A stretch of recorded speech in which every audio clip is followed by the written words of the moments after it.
안녕하세요. 저는 전남대학교 에너지융복합 전문 핵심연구지원센터에서 일하고 있는 노호균입니다. 오늘 내용은 Physical Vapor Deposition, 물리기상 증착법에 대해서 이야기를 해보겠습니다. 기본적인 PVD 메커니즘은 증발입니다. 여러분들 어렸을 때 라면 끓여봤을 거예요.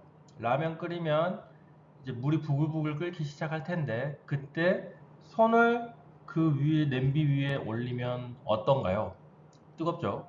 뜨거우면서 손바닥에는 물이 송글송글 맺힐 겁니다. 이건 냄비 안에 들어있던 물이 기화가 돼서 공기 중으로 이동을 한 다음에 내 손에서 다시 액체로 바뀌는 거죠. 이게 바로 PVD의 기본적인 원리입니다. 고체가 액체가 되고 액체가 기체가 되고 기체가 다시 액체가 되고 액체가 다시 고체가 되고 이런 기본적인 메커니즘으로 우리는 PVD 증발이 될까 안 될까를 생각을 해봅니다. 될까요? 될 것 같나요? 에너지가 가해지고 가령 구리라고 합시다.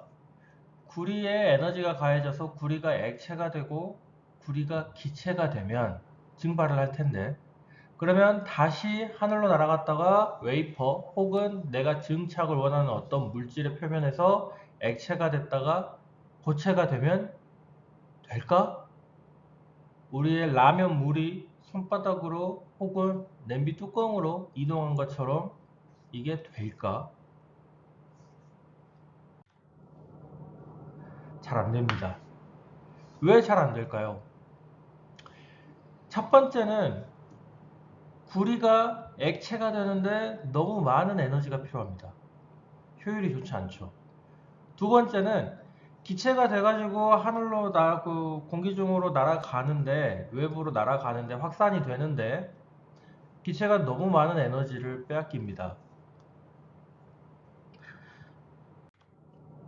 그래서 과학자들은 생각을 해요. 진공 상태가 되면은 괜찮지 않을까? 진공은 어떤 공간의 물질이 대기압 기준으로 더 낮을 때 진공이라고 이야기합니다. 또 완전한 진공은 불가능하고 편의상 공간 내 물질의 양에 따라서 저진공, 고진공, 그리고 초고진공으로 분류를 하죠. 이렇게 진공을 만들면 두 가지의 이득이 생깁니다. 첫 번째는 상변화에 필요한 에너지가 줄어듭니다. 아까 구리가 액체가 되고 기체가 되는데 필요한 에너지 양이 너무 많다고 했는데 진공 상태가 되면은 보다 낮은 온도에서도 기체가 될 수 있어요. 이거는 우리가 고지대, 산 꼭대기에서 밥을 하면은 밥이 설익죠. 이거는 물이 100도에서 끓지 않고 90도, 95도, 6도 높이에 따라 다르겠지만 보다 낮은 온도에서 물이 끓다 보니 밥이 설익는 거죠. 100도까지 올라가야 밥이 푹 익는데 보다 낮은 온도에서 더 이상 올라가질 않으니 밥이 설익는 현상이 있습니다. 이것처럼 고체가 액체가 되고 액체가 기체가 되는데 필요한 에너지 양은 진공 상태가 되면은 줄어들게 됩니다. 효율이 좋아지는 거죠. 두 번째, 평균 자유 행로라는 개념이 있어요. 이거는 공기 중에서 어떤 물질이 다음 물질과 부딪힐 때까지의 거리를 평균 자유 행로라고 합니다. 즉 공기의 평균 자유 행로는 약 64 나노미터 정도라고 알려져 있는데 뭐 상황에 따라 조금씩 다르겠지만 대기압 상태에서의 민프리 패스는 64 나노미터마다 한 번씩 부딪힌다는 겁니다. 쿵쿵쿵쿵쿵쿵 하고 부딪힌다는 거죠. 그러면 가령 구리 기체가 출발을 해서 저 위쪽에 있는 웨이퍼 혹은 내가 증착을 원하는 어떤 무언가까지 가는 거리가 3cm다. 예를 들어서. 그러면 몇 번이나 부딪힐까요? 수도 없이 많이 부딪힐 겁니다. 그때 한 번 충돌할 때마다 에너지를 잃기 때문에 민 프리 패스가 짧다면은 기체는 확산이 되다가 에너지를 다시 잃고 액체나 기체가 돼서 액체나 고체가 돼서 떨어지게 될 겁니다. 즉 중요한 거는 기체가 된 구리가 웨이퍼나 내가 증착을 원하는 어떤 물질의 표면까지 가야 하는데 최대한 부딪히지 않고 에너지를 유지한 채로 이동을 해야 된다는 거죠. 진공은 말 그대로 그 안에 뭔가가 없는 상태이기 때문에 민 프리 패스가 확 증가하게 됩니다. 10의 마이너스 6승 정도 되는 진공도라면은 민 프리 패스가 3m 이상 된다고 알려져 있습니다. 그래서 과학자들이 해보니까 진공을 잡자. 그러면 챔버에 펌프를 달아서 진공을 잡자. 그래서 해보니까 증착이 됩니다. 그러면 이제 구리에게 에너지를 전달을 해야 되는데 에너지를 어떻게 전달을 할까요? 첫 번째 전달 방법입니다.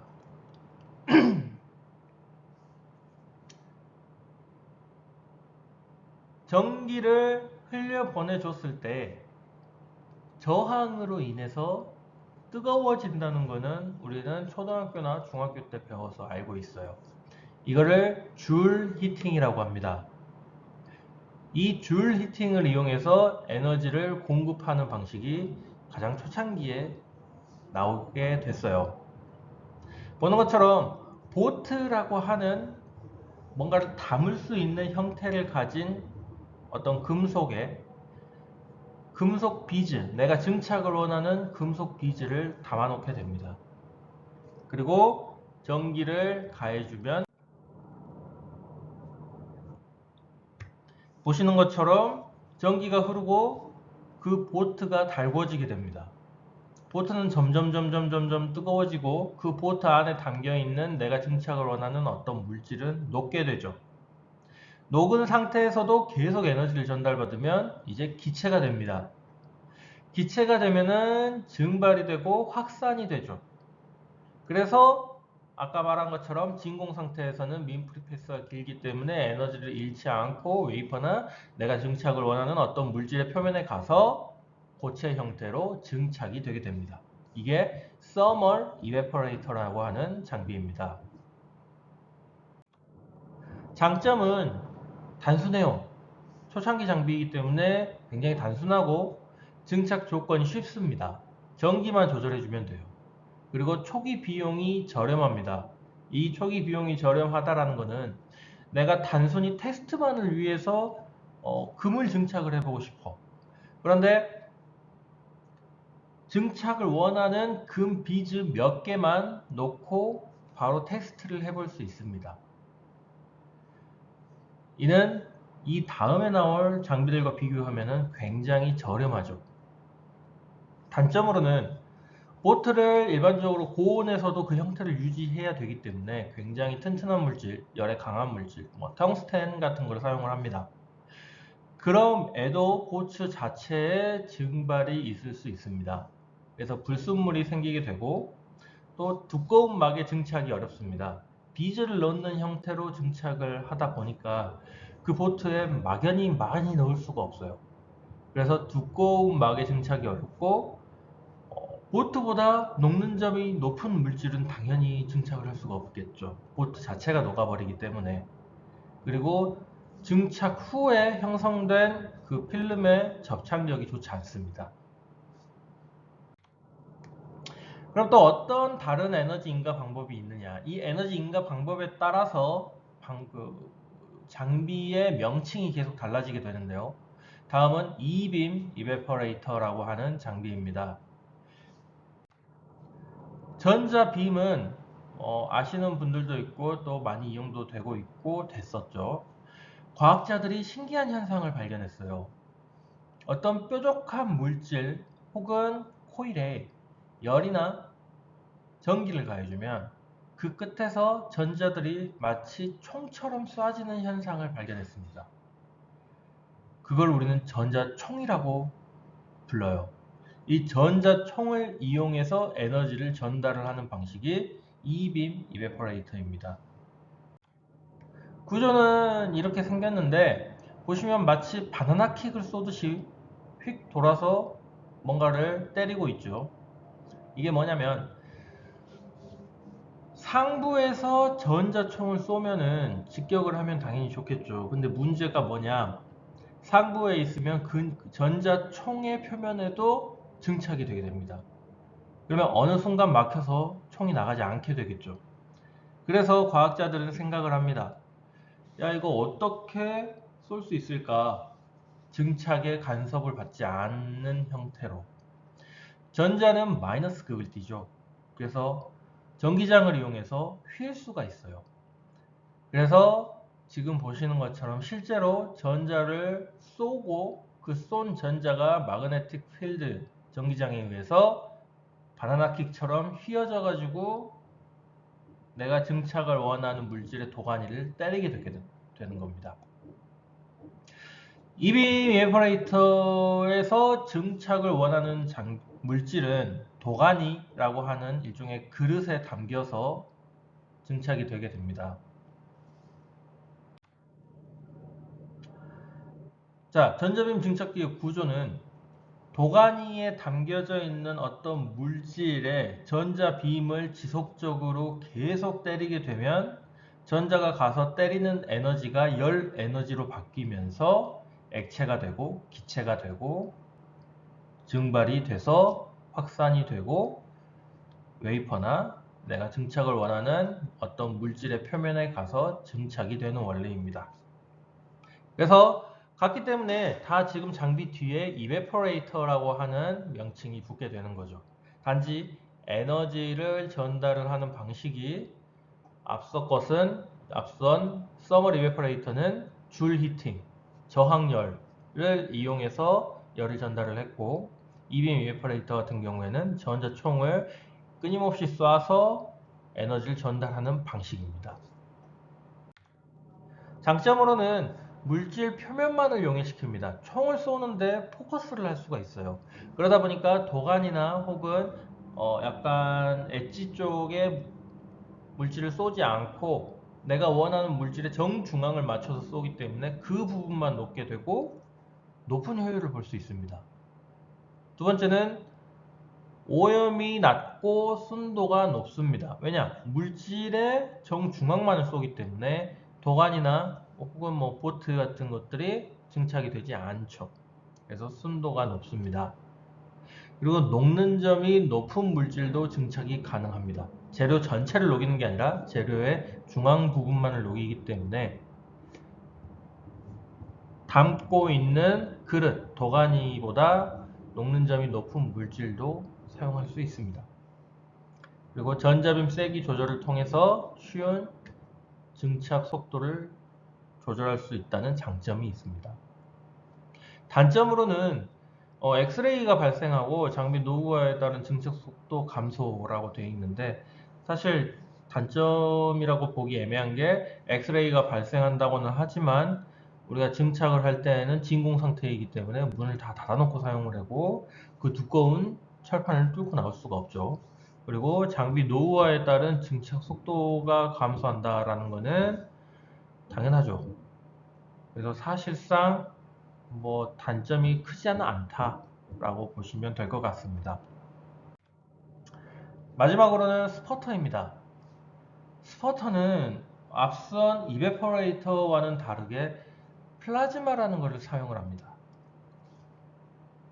그리고 증발의 원리를 이용하는 게 아니기 때문에 웨이퍼가 꼭 상단부에 위치할 필요도 없습니다. 그래서 스퍼터는 그 종류에 따라서 혹은 제조업체에 따라서 타겟이 위에 있기도 하고 혹은 아래에 있기도 하고 하는 다양한 형태를 가질 수 있습니다.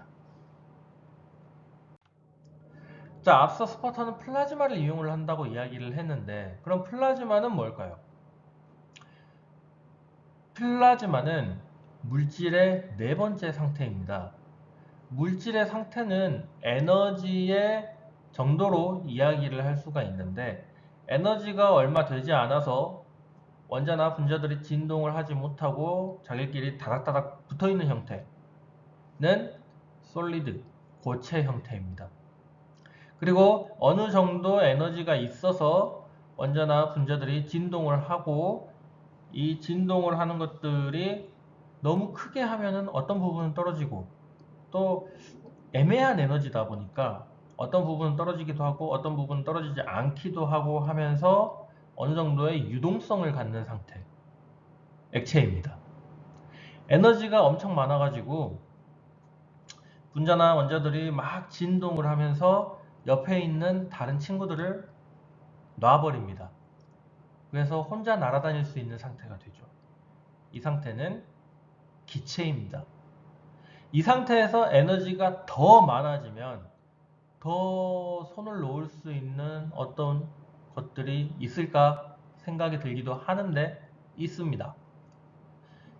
핵과 전자가 분리가 됩니다. 플라즈마는 핵과 전자가 분리되어 있는 상태를 플라즈마라고 이야기를 합니다. 그러면 결국 에너지가 어마어마하게 많아서 핵과 전자마저도 분리될 수 있는 상태가 플라즈마인데, 이런 플라즈마가 되기 위해서는 원자에 약 10,000도 이상의 온도를 가하면 핵과 전자가 분리가 되고, 또 전자의 에너지가 약 15.8 일렉트론 볼트 이상이면 핵과 전자가 분리가 됩니다. 이거는 아르곤의 기준입니다.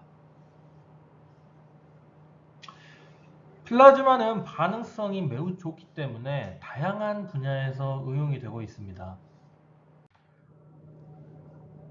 그런데 진공 상태는 아무것도 없는 상태죠. 우리는 계속 진공 상태에서 증착을 한다고 이야기를 하고 있는데, 진공 상태는 아무것도 없는 상태인데 플라즈마는 물질입니다. 이 둘의 상태가 공존을 할 수 있을까요?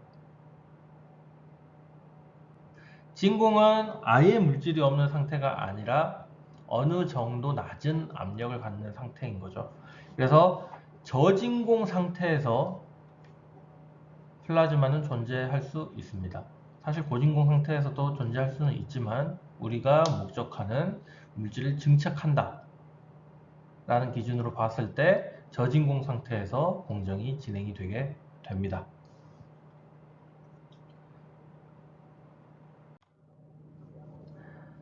자, 그래서 플라즈마 스퍼터링이라는 원리를 이용해서 스퍼터는 증착이 되게 되는데, 원리는 첫 번째로 먼저 불활성 기체를 이용을 합니다. 아르곤이나 질소 같은 불활성 기체를 이용을 하는데, 가령 아르곤을 플라즈마로 만들고 플라즈마 건을 이용해서 에너지를 공급해서 플라즈마 상태로 만들어 줍니다. 아르곤을.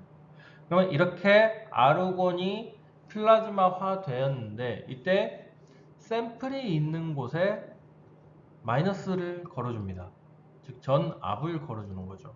그러면 이때 플라즈마는 핵과 전자가 분리되어 있기 때문에 핵은 플러스를 띠게 됩니다. 왜냐하면 마이너스를 띠는 전자를 잃어버렸기 때문이죠. 그래서 플러스를 띠게 된 핵이 마이너스 차지된 샘플 쪽으로 끌어당겨지게 되는데, 이때 이 핵이 날아와서 표면을 부딪히게 됩니다. 이때 마치 운석이 쾅 하고 부딪히면서 크레이터를 만드는 것처럼 부딪힌 곳에 있는 원자들이 튀겨져 나가게 됩니다. 이 튀겨져 나간, 우리가 증착을 원하는 어떤 물질들이 튀겨져 나간 그것들이 우리가 증착을 하고자 하는 물체까지 날아가서 달라붙게 되는 겁니다. 자, 다시 한번 설명하자면, 뭔가가 날아와서 표면을 쾅 때리면 그 쾅 부딪힌 부분이 부서지게 되고 그 부서진 파편들이 튀겨져 나가게 되는데, 이때 이 튀겨져 나간 파편들이 내가 증착을 원하는 실리콘이나 어떤 물질 표면에 가서 달라붙게 되는 겁니다. 플라즈마를 만들어주는 플라즈마 건은 이렇게 생겼습니다. 스퍼터에서 플라즈마를 만들어주는 플라즈마 건이 복잡하지 않습니다. 이런 식으로 생겨 있고, 특이한 점은 가운데 자기장을 만들어 주기 위한 자석이 들어가 있습니다. 이 자석은 초기 모델에는 없었어요. 그런데 과학자들이 증착을 하다 보니 한 가지 문제를 이제 인지를 하게 되는데, 너무 느립니다. 증착 속도가 너무 느려요.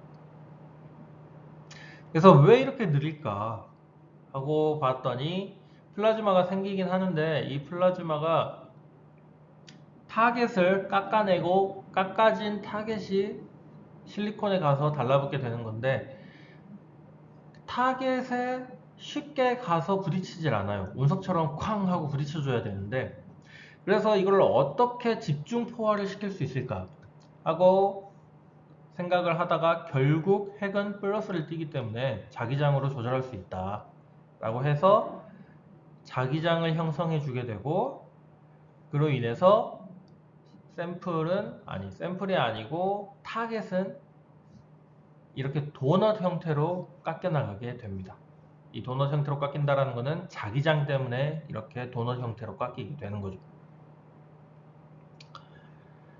원래는 건에 전류를 인가합니다. 전류를 인가하다 보면 어느 순간 방전이 일어나게 되죠. 이 방전된 전자는 아르곤 기체와 충돌을 하게 되고, 이때 아르곤 기체가 이온화가 되게 됩니다. 이온화라는 것은 전자와 핵이 떨어져 나간다는 거죠. 그러니까 방전된 전자가 다른 전자를 때리거나 하면서 밀어내버리는 겁니다. 그러면 그 떨어져 나간 것들은 또 다른 걸 때리게 되고, 거기서 또 떨어져 나간 것들이 또 다른 걸 때리게 되고, 이런 연쇄 반응이 일어나서 플라즈마화 됩니다. 그래서 스퍼터는 방금 말한 것처럼 기존의 그냥 스퍼터에 기능을 마그네트론, 그러니까 자기장을 걸어주는 기능을 추가해서 마그네트론 스퍼터가 될 수도 있고, 또 그 앞에 RF 전기를 이용한다, 라디오 프리퀀시를 이용한다 라고 해서 RF 마그네트론 스포터가 될 수도 있고, 아니다 DC를 이용할 거다 하면은 DC 마그네트론 스포터가 될 수도 있습니다. 즉 기본은 스포터인데 기능을 업그레이드 하면서 앞에 뭔가를 붙이는 거죠. 여기 앞에 또 뭐 코 스퍼터링이 된다, 동시에 두 개의 물질을 증착할 수 있다 그러면 코 DC 마그네트론 스포터가 될 수도 있을 거고, 또뭐 틸트를 줘가지고 뭐 두께를 뭐 그라데이틱하게 바꿔줄 수 있다 라고 하면 또 명칭이 뭐가 붙고, 그래서 어떻게 업그레이드를 하느냐, 열을 가하면 또 히팅 뭐 그렇게 붙을 수도 있고, 명칭은 만들기 나름입니다. 여기까지가 피지컬 베이퍼 데포지션의 아주 기초적인 내용이었습니다. 감사합니다.